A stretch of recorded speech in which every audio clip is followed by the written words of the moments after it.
Hi, this is Rhett Rasmussen speaking on values. Today's segment is Rotary International's The 4-Way Test. The 4-Way Test is of the things we think, say, or do. Specifically, is it the truth? Is it fair to all concerned? Will it build goodwill and better friendships? And fourth, will it be beneficial to all concerned? The 4-Way Test was written by a Chicago Rotarian, Chicago being the birthplace of Rotary in the early 1900s, by Herbert J. Taylor in 1932. What he was looking for was a simple and straightforward, purely subjective form of self-analysis. He actually went to work for a company called Club Aluminum Company, leaving a very good job for a very poor job from a sinking ship type of a company in the heart of the Depression, depths of the Depression.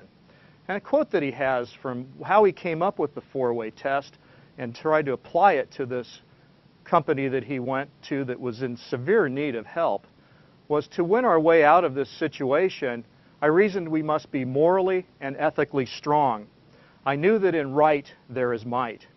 I felt that if we could get our employees to think right, they would do right. We needed some sort of ethical yardstick that everybody in the company could memorize and apply to what they thought, said, and did in our relations to others. One early example of how they applied it was they had a printing contract that the company put out.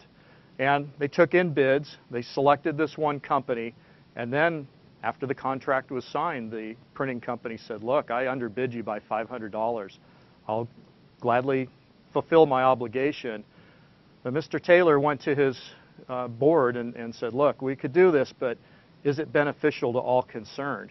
And they ended up paying him the money that they really didn't have a lot of in the depths of the straits that this company was in, but they wanted to live the 4-Way Test that they were implementing. In Japan, for years, there would be umbrellas at bus stops where they had imprinted the 24 words of the 4-Way Test onto them. Rarely did an umbrella go missing at those bus stops. And there's a lot of companies that put up the 4-Way Test as a reminder to the employees of the things that they should think, say, or do when dealing with others. In my own office, right across from my desk, as I look across it to the wall, there's my 4-Way Test as my reminder. When I'm speaking with people on the phones, it's always there. Rotary International officially adopted the 4-Way Test in 1943, 11 years after Herbert Taylor put it together. And now, again, is it the truth? The truth is somewhat subjective, very subjective. Different things to different people, but, the truth is the truth.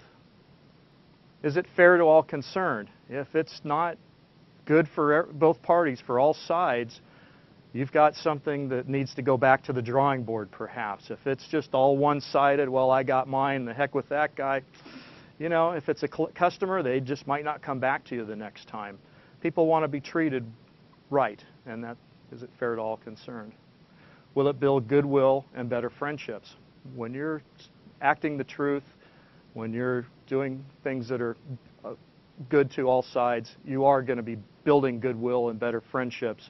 And that's storing up, things in a bank account for you.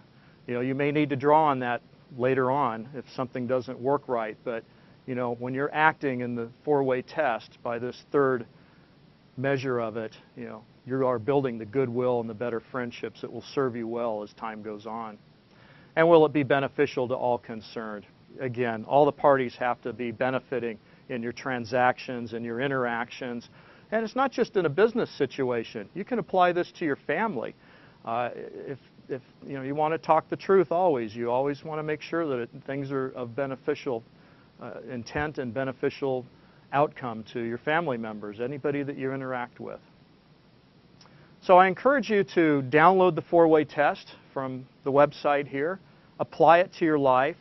In fact, just recently I was testifying before the Department of Energy about an issue that was of grave danger to my company, of some regulations that they were trying to input.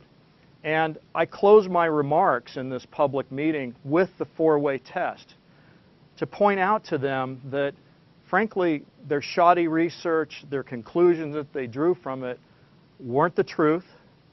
They, were definitely not fair to all concerned.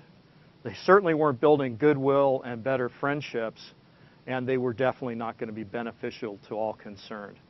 Remains to be seen if those words are heeded, but it was something that, I spoke from my heart to get across to them about their actions, and I encourage you to apply the four-way test to your life, to your interactions with other people.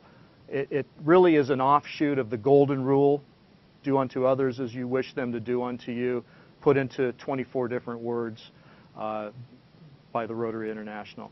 Well, this is Rhett Rasmussen on values with the four-way test. Thank you.